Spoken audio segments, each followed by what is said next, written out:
And that is your sports news, but we are not done yet on Decision 2022. That's right, to our special feature today, and we'll have many more leading up to the elections. After the post-election violence that followed the December 2007 presidential election, the Constitution of Kenya, enacted in 2010, envisaged a free, fair and transparent election devoid of any manipulation. Now, it is on this premise that the Independent Electoral and Boundaries Commission introduced several technologies to safeguard the integrity of future elections. But the last elections have been anything but smooth sailing. Allegations of hacking and system manipulation in favor of one presidential candidate dominated both elections, leading to intense Supreme Court petitions. As Kenyans prepare to take to the ballot a week from now, will things be different? NTV's Zainab Ismail interrogates elections technology, the trouble solver with its own troubles,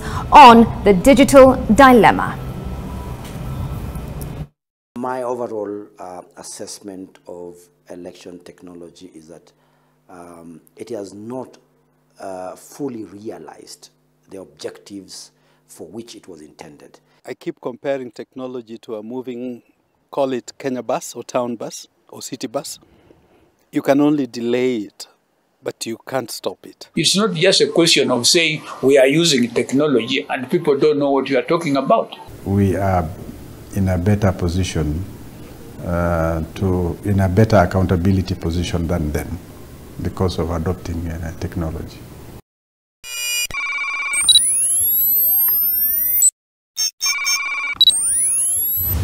Over the past 2 decades, the integration of technology has revolutionized our daily transactions, interactions, and even how we think, progressing in every field imaginable. And on the back of the bangled 2007 general election, everyone in the country hoped that the adoption of technology would raise the level of trust in the election process. But 15 years since that dark election, technology, which was supposed to be a neutral facilitator, has turned into a high-stake and sometimes even deadly affair.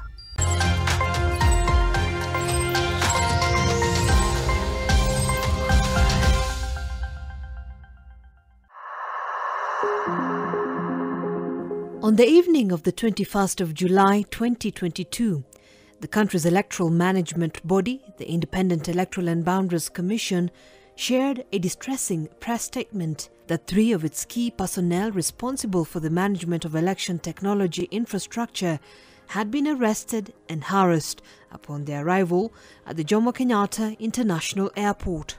IEBC said, quote, "The Commission has a valid contract executed between itself and Smartmatic International for the supply, delivery, installation, testing, commissioning, support and maintenance of the Kenya Integrated Election Management System.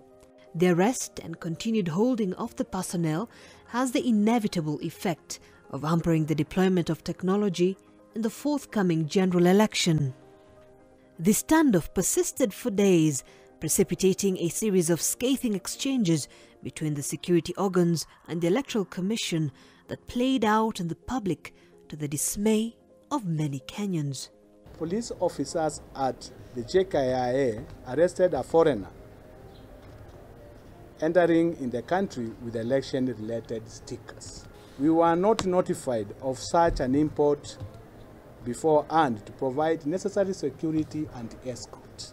The whole fiasco triggering a political storm just days to the election.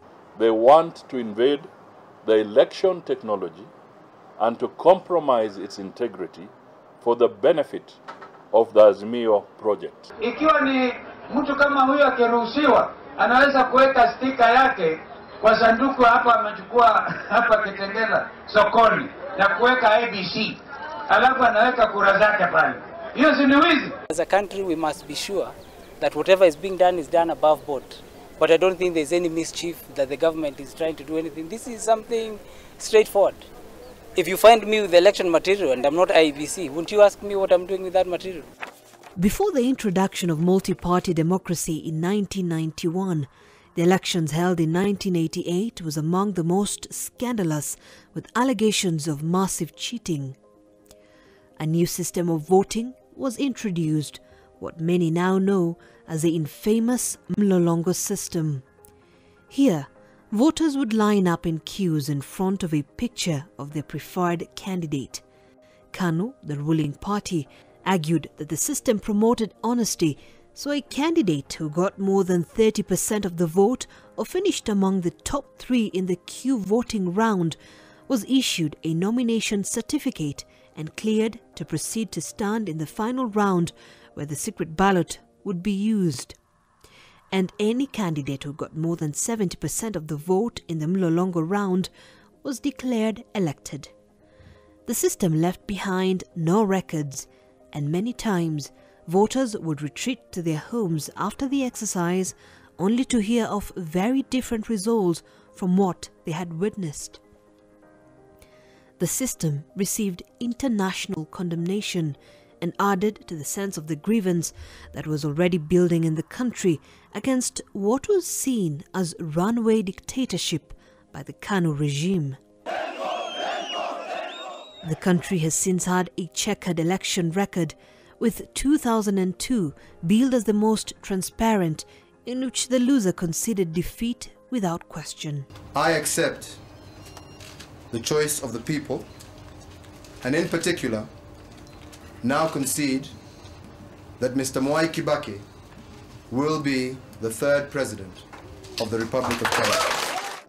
But despite the highly acclaimed election, some within the then Electoral Commission started feeling that the next election would come with new challenges, and technology began featuring in the Commission's plans. The introduction of technology was conceived by the Electoral Commission of Kenya in 2003, following the successful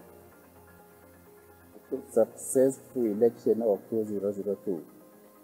The election was so successful that the ECK wanted to make it even better, prepare for 2007. And one of the reforms it came up with is to introduce technology. It was focused on making elections simple.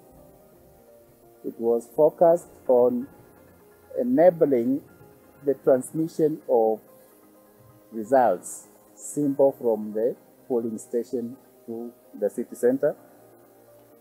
Right now, we look at all this and start asking ourselves whether it has done all this.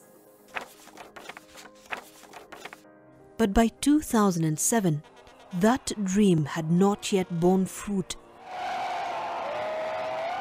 That election laid bare the deep-seated problems that now resided deep within the elections management system.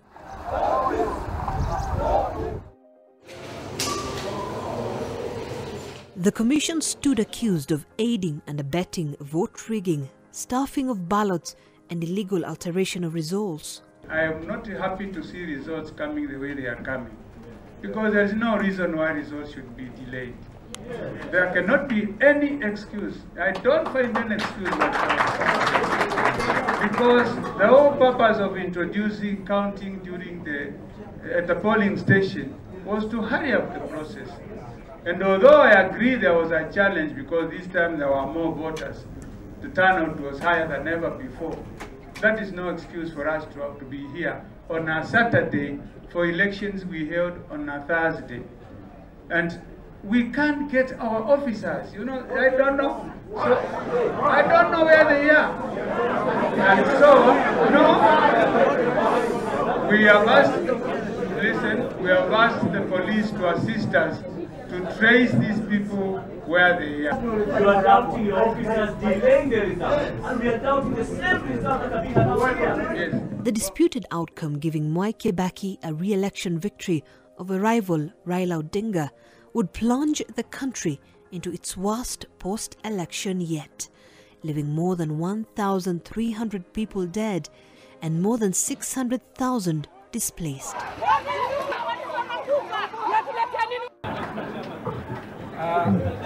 The Kivuitu-led Electoral Commission was facing an existential credibility threat as the country went up in smoke. Bahar is very nice for you. You are the counting agents.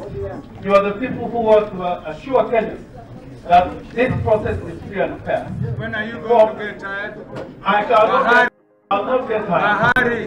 I will not get tired. When PNU score is high, ears are hurting. Mr. Chair, let us be consistent. Let us listen to you announcing like we have listened for all the others. Otherwise, we bring agents for verification for 210 constituencies. Father, you know who has won. Whether it is Raila, you know. Whether it is Kibaki, you know. Father, among the two, you are going to reveal beyond any shadow of doubt who is the winner. I was in the Electoral Commission for 15 years. From 1992 to 2007, in October to be specific, I retired, or I was made to retire. And then after retiring in December, after retiring in October, in December, Kenyans were killing each other.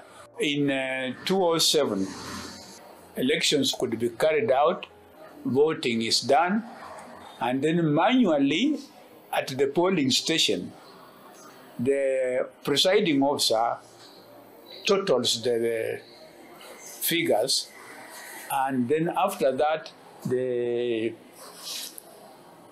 agents sign. And that is carried to the headquarters of the constituency. You know, I was at the command post at the ICC when we had these problems. One of the problems we experienced was the delay in the transmission of results. You know, we had prepared ourselves so well. I personally was at the KICC up to about midnight, and I rang practically all our district electoral coordinators to confirm that everything was fine. So we went to bed knowing everything was fine, everything was set, and the following day, the voting day, election would start, election would proceed without a hitch. Come next day, we all came out, apart from the hitch, which I had in Nairobi, where it was said that Raila's name was missing. That one we sorted out very early in the morning because we thought that was very sensitive and it would cause a lot of problems. Having done that, the voting went smoothly well. We were expecting that we would start announcing results by about 10, 11 at night that night. We sat at the KICC all night. There were no results. Nothing was coming. Following day, after about midday, results were coming in. And that caused a lot of tension. People started wondering what was happening with our officers who had been properly trained, why the results were not coming in time. And that tension is part of what built up to what it is. On the 28th of February 2008, the famous National Accord was signed as the two protagonists staged a painstakingly negotiated handshake, marking the end of nearly 2 months of bloodletting in the country. Former South African judge Justice Johan Kriegler was appointed to lead a panel of experts to investigate the chaos that had rocked the electoral process. Between a dozen and 2 dozen. In an interview years later, Kriegler would describe the atmosphere he found when he arrived in Kenya. IREC's review of newspaper coverage during 2007 revealed many instances in which highly sensitive stories were reported in language that had the potential to heighten public anxiety.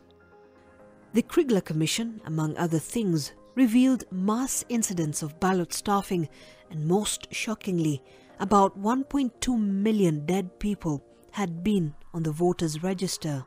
The integrity of the electoral process, we have found, is subject to serious criticism. There is radical reform necessary to replace or transform the ECK with a new name, possibly a new image and ethos, composed of a lean policy-making body as a supervisory board with a professional secretariat. We suggest that you adopt a new voter registration system. The Kriegler report recommended a number of technological changes to address the loopholes that had been found in the manual process. This included a new biometric voter registration, electronic voter identification, and a results transmission system. This was meant to cure electoral fraud in the 2013 polls. The 2013 election was pivotal in many respects. It was the first election under the new constitution promulgated in August 2010. And for the first time in the country's history, the concept of an electronic electoral process was born. The new Independent Electoral and Boundaries Commission switched from the manual voting, voter identification and results transmission to an electronic system. Voters were registered through biometric voter registration. Their data was captured using fingerprint scanners and digital cameras. A brave new world had dawned on Kenya's electoral landscape. Or had it? The walk from 2007 to 2013 was really an important one, because in there we had Agenda 4, and part of the things that we wanted to resolve from Agenda 4 was credible elections. So we come to 2013 and amendments to the Elections Act had it that we would adopt a system. At that time, it wasn't mandatory, but we would adopt a system that would transmit results electronically, parallel to a manual transmission of results. The interpretation of that, or the intent of that, was that if we transmit results electronically right from the polling station, and then there's more you can verify it. John Allen Namu is an investigative journalist and co-founder of Africa Uncensored. He covered the election that year, in which technology played a pivotal role. In his investigative report, Namu probed the difficult questions around technology that had marred that election, leading to a spectacular Supreme Court petition. What we were trying to find in that documentary that we did in 2014 is whether the results that were announced from that March election actually reflected the will of the people. We did find were these very serious challenges and problems with procurement, late procurement, inability to test, slipping deadlines from the IBC, and a general lack of understanding of how those two bits of technology, results transmission, voter identification, those two bits of technology were supposed to work. Face Technologies from South Africa, who was supposed to be doing the results transmission, wrote to IBC numerous times telling them that if you do not pay and we procure late, we cannot do what it is that you are asking for us to do, right? IBC, for some reason, paid late. I think they paid them in January. The election's supposed to be in March, right? So then now, which leads to, which was, I guess, in contravention of some of the election laws about the timelines when you're supposed to have technology in place. As voters took to the polls on the 4th of March 2013, it was anything but a smooth sailing. Hii mashini ndio sasa inatufanya tungoje sana. Juu watu pia wako wengi, mashini inaenda polepole. Nilifika hapa saa 11, saa hii inaelekea saa 5 na hatujapiga kura. Many biometric voter registration machines, commonly known as the BVR kits, failed. Laptops and cell phones used for the transmission systems ran out of battery power, and many poll officials had little understanding of the new election software. The failure of the electronic voter identification device in over 80% of the country. There has been a total failure of the electronic vote transmission system, and you have evidence that the results we are receiving have actually been doctored. In some cases, total votes cast exceed the number of registered voters. Because of these concerns, we as a coalition take the position that the national vote tallying process lacks integrity and has to be stopped, and restarted using, as I said earlier, primary documents from the polling stations. And in fact, by IBC's own admission, about 40% of the kits did not work. In the end, voters had to be identified using the controversial manual system, resulting in accusations of dead people having taken part in the voting, double voting, among other election malpractices. We are aware that some poll books have malfunctioned due to a variety of factors, including power problems. And I want to thank the Kenyans who have offered to give power solution to the election officials at the different polling stations. However, in all such cases, the Commission has authorized where the machines have failed and there's no backup available. You have authorized the use of the printed version of the register. What the IEBC did at that time is that it procured different parts of the technology from different vendors, right? So the BVRs, the biometric voter kits, the BVRs were procured from what was then called Safran Mofo, right? So it was this French-Canadian company at the time. And the biometric voter registration kits, at least when it came to voter registration, worked, right? Come election day, problems with charging the kits themselves was a very big issue, as well as problems with porting the data from the biometric voter registration kits onto the voter identification kits on election day was an issue. They had been put onto what you call these memory cards, and they were supposed to be divided per polling station, but it was all done so late. So a lot of the problems, and this is a legacy that has been carried over from actually even 2007, but all the way to 2022, is late procurement of key technology that's supposed to assist in helping the election become more verifiable, as well as building the credibility of results in terms of results transmission. 3 election petitions were filed in the Supreme Court. The Cord Coalition, which lost the election, demanded the invalidation of the election results. It criticized the failure of all the electronic verification and transmission systems.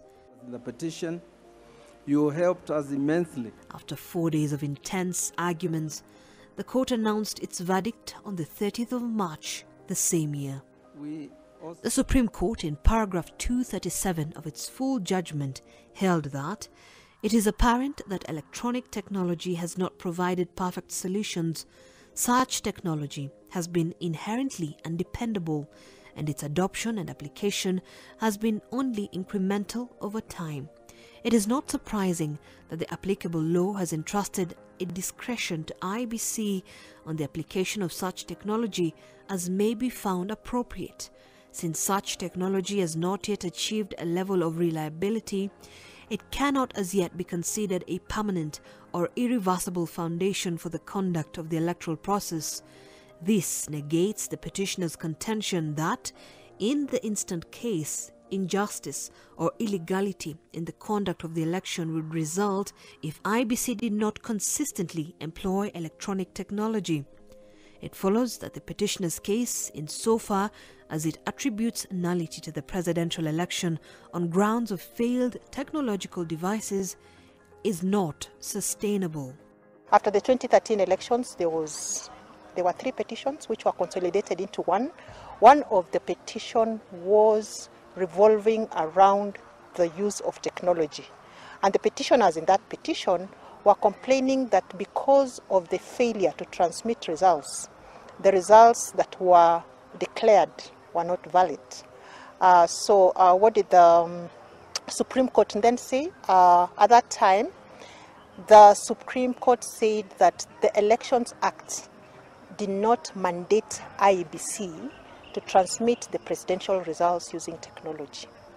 So IEBC had the discretion as to whether and how to use technology. It was not mandatory for them. And that is why the Supreme Court did not invalidate those results. because there was massive failure of technology that was used. The big problem in 2013 was the procurement process. If you remember, we had a government-to-government arrangement. There was all these procedures and methods which were being used until it was too late in the day. And it is important to mention that even the Election Commission itself, then under Isaac Hassan, at some point got so frustrated with the entire process that it called off the need for technology, only for the politicians to say, we need it and we have to get it. And that's how the government was able to come in and procure the technology. But it came too late in the day. So that's the first of the problems. We could not be able to test it. We could not be able to, customize it for our purposes as a country, considering that was the first time we were, much more comprehensively applying the technology. And then the opaqueness of the procurement process also created one of the most expensive elections. It was evident serious consideration had to be placed on the technology issue before the next election in 2017. A joint parliamentary select committee was then formed in 2016 to look into the 2013 general election and make recommendations. Following the committee's recommendations on the use of technology, the Election Act was amended and a detailed Section 44 introduced in the Elections Act, requiring the IEBC to undertake a couple of steps. First, it was to establish an integrated electronic electoral system that enables biometric voter registration, electronic voter identification, and electronic transmission of results. This new gadget was named the Kenya Integrated Election Management System, or KIMS-KIT. IEBC was required to develop a policy on the progressive use of technology in the electoral process. Then the Commission would procure and put in place the necessary technology for conducting general elections at least 8 months before the polls. Further, IEBC was required to test, verify and deploy such technologies at least 60 days before the general election could be conducted. Another key amendment was made in 2017, which is perhaps the most contentious and which has been a subject of intense debate even in the run-up to the August 9th election. The amendment to Section 44 of the Election Act, requiring IEBC to put in place a complementary mechanism for the identification of voters and the transmission of election results. But Section 44A did not define what a complementary mechanism really meant. Further, a number of legal timelines were lagging behind as that election approached. In 2017, we already used the process or the technology in the 2013, so we knew what we needed to do. But by 2017, we had brought about again one of the other problems, legal framework. We had introduced a number of laws which required certain things to be done electronically. For instance, we required now that the presidential results be transmitted from all polling stations and the constituency to the National Tallying Center and to the constituency tallying centers simultaneously. We published an investigative report a few months ago that looked through the chaos of 2017 as recorded in minutes of the Commission's meetings between January of 2017 and August of 2017. The IEBC was a house in disorder in 2017, right? I shudder to think that that would be the same today. My prayer is that by some miracle, even with a late delivery of equipment, even with a late procurement of equipment, even with the questions about manual versus electronic, that the IEBC is able to acquit itself well in this crucial transitional election. Election day. Hours after provisional results started trickling in, the then National Super Alliance Raila Odinga rejected the count and claimed the country's electronic voter system was compromised. Some persons gained entry to the IEBC election management database and assumed the role of our collective sovereign. As a result of the failure of the KIMS, NASA moved to the Supreme Court to challenge the 2017 presidential election. NASA argued that the technology adopted in the election was not secure, was susceptible to hacking, and enabled election fraud. Wakenya hawezi kuvumilia tena wizi wa kura. Haya viongozi ni vifaranga vya kuku, vikaranga vya kompyuta. Kompyuta ndio iliwataga, kompyuta iliangulia, kompyuta ikawatoa. Vifaranga vya kompyuta. The Supreme Court's decision to allow NASA access IEBC servers confirmed the fear that indeed something mischievous may have happened with the technology adopted. The Supreme Court found that indeed results in more than 11,000 polling stations raised disturbing questions. The petition revolved around the issue of transmission of results and that IEBC had failed in transmitting the results. So because IEBC had not done so and did not demonstrate that they did so, the Supreme Court then nullified those elections. So that's the difference. The difference being that 2013 it was mandatory for IEBC. It was not mandatory for IEBC to transmit the election results. But in 2017, because of the amendment, it was mandatory for them to electronically transmit the results. A declaration is hereby issued that the presidential election held on 8th August 2017 was not conducted in accordance with the Constitution and the applicable law, rendering the declared results invalid, null, and void.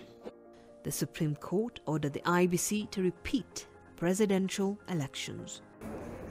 NASA released what it called its irreducible minimums, demanding, among other things, that IEBC provide the physical location of the servers. But the electoral body declined to meet the conditions, citing strict timelines. Raila withdrew from the presidential election, paving way for a controversial vote boycotted by some of NASA's strongholds.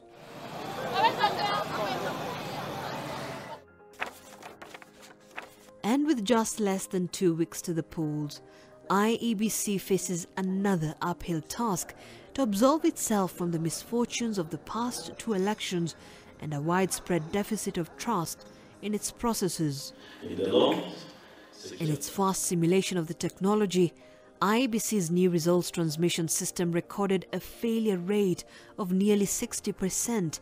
Of the 2,900 polling stations used for the simulation, only 1,200 successfully transmitted data.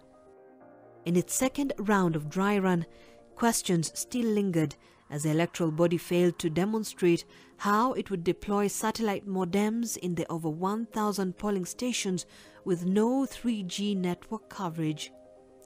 But the Commission maintains that the security features introduced in the process are intact.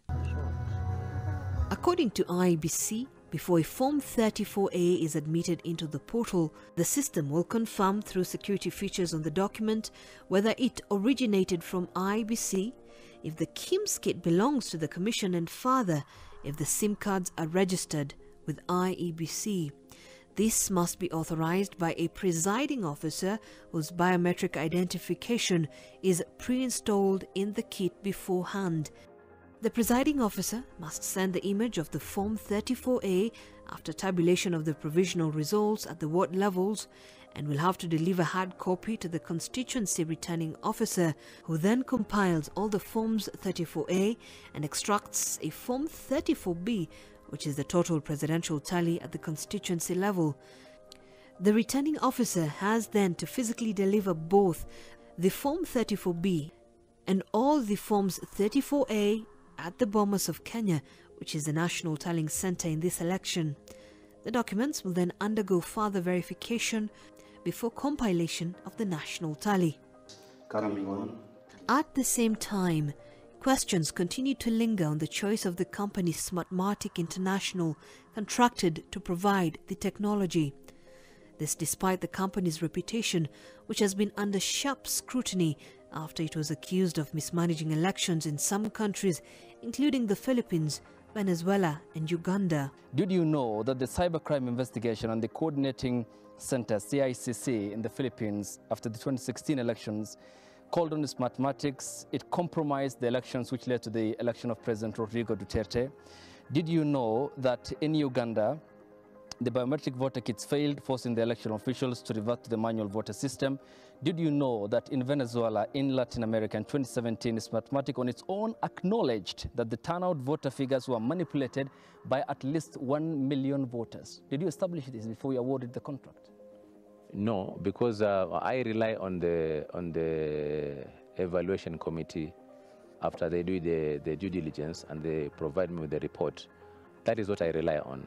And therefore, these other news about that you are providing now are things that I was not even aware about. So the report you awarded never cited these issues? These issues were never cited. But this is a company that is seriously indicted by a cybercrime agents of a country. This, I think, it would require the company to respond, because I don't have a... But you're already in agreement with them?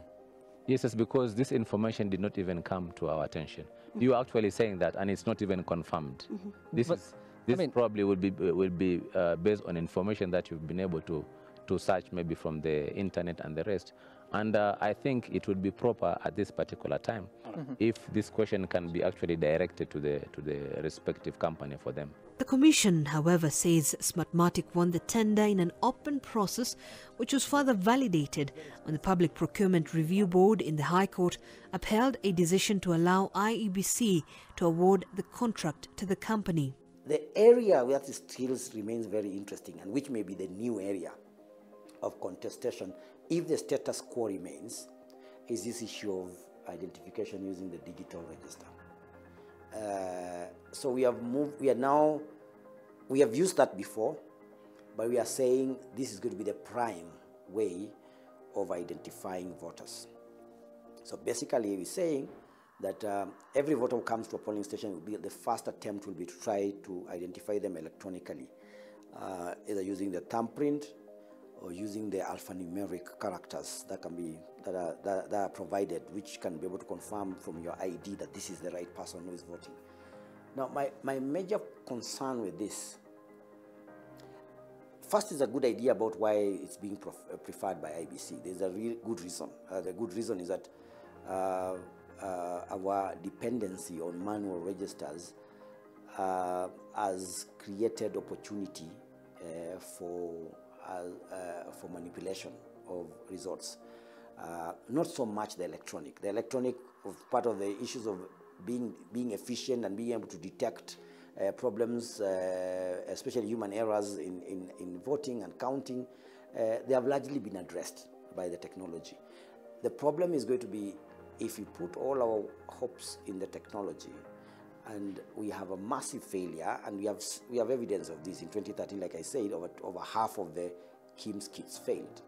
So if we have such a high incident, the failure incident rate becomes very high, then what you're talking about is a very catastrophic turn of things, because if you don't have the manual register at that point, you're basically saying there are millions of people who are standing out there saying we have not been identified.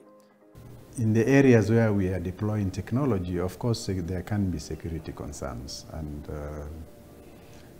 hacking is everywhere. It's not unique to the Kenyan scenario. We have had very reputable institutions hacked. We have had far more developed countries than Kenya, their systems hacked. So it's something that happens, and hackers are around, and they will always be around. And what we need to do is you have to make precautionary preparations to prevent, hacking from happening. And we have appropriate, there are appropriate softwares for purposes of protecting intrusions from external intrusions, and also even within internal, compromises. So you have to invest in them. And so as a commission, I think our focus is on the software systems, security systems that can prevent both internal and external. It is the onus of the IEBC to be seen to be independent, not just in words, but in action. If political players, in as much as they are participants in this process, seem to be the ones who are pulling the IEBC this way and that way, and the IEBC bends to their will, that, if you think about it, it goes against the laws of natural justice, because every participant in this election, every voter, every Kenyan is a stakeholder in that process. So in as much as the political players have larger share of voice because they're the ones who presented themselves, right? The IEBC must be the one who stands above everybody and is the referee that we all deserve. There are 46,229 gazetted polling stations in this election, each with a maximum of 700 voters as per the law. Each polling station will be served with a KIMS kit and, according to IEBC, extra kits within reach in case of any malfunctioning. According to the IEBC, the voters' register will be loaded onto the kits using a secure digital card, abbreviated as an SD card.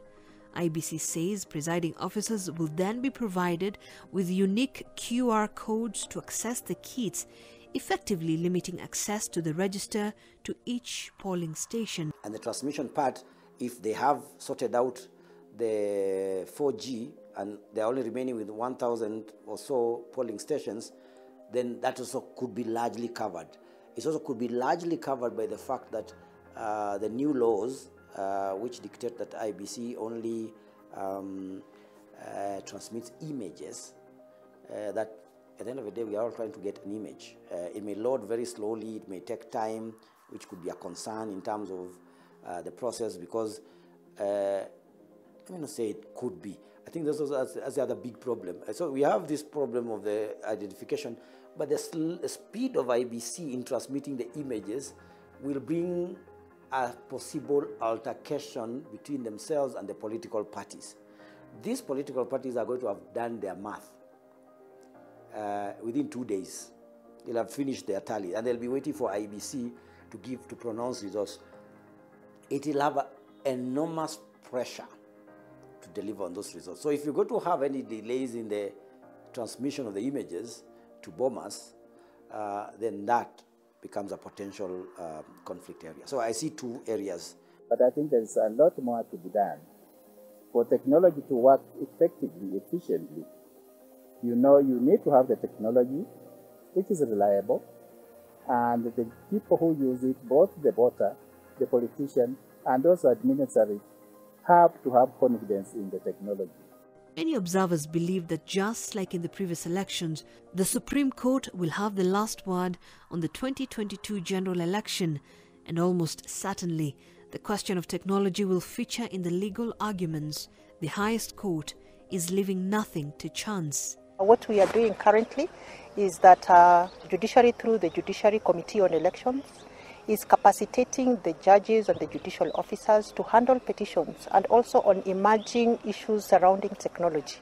So there have been a series of trainings, there have been a series of sensitization on the use of technology. For instance, we are aware and we expect that come 9th August, that the results from the polling station, the polling center, the presidential results will be transmitted electronically to 3 places. One, to the constituency tallying center, to the national tallying center, and to the portal where the public will be able to view them real time. So we expect that that is what will happen. And if it doesn't happen, then questions will arise. And once again, the spotlight will be on the IEBC and how much of the 2017 judgment it has acted on 5 years on. One of the challenges that IEBC faces is inadequate funding. Secondly, funding that is not in tandem with the electoral cycle. In this country, most of the institutions that we deal with, or rather the government of the day, assumes that once election is done, IEBC is not important anymore. But as electoral management body, we say elections is not an event, it's a process, and it takes a cycle. It's a revolving cycle where you finish one activity, you move to the next, you move to the next, until you come back to the start, and then it goes like that. IEBC says it has been left at the mercy of the national government, and its operations come to a near standstill after each election, with no time left to ensure proper preparation for the next election. And as a commission, it's like we are begging for money each time we are doing an election. And this puts us in awkward situation because activities that would have preceded others will not be done, and you get funding at the 5th year, and now you have to do all activities concurrently, and it affects also deployment of technology. If you don't have the budget, you cannot buy hardware, softwares, or any other applications that you require for the election. We feel it's probably a deliberate attempt to twist the commission to try and perhaps get certain concessions in favor of the government of the day. Nobody wants a completely independent IEBC. That is the bottom line. It has been 15 years since a bad election forced the country down the route of technology, but many of the challenges identified back then have come full circle, with arguments made back and forth as the country grapples with a trust deficit that even technology appears unable to solve. Zainab Ismail, NTV.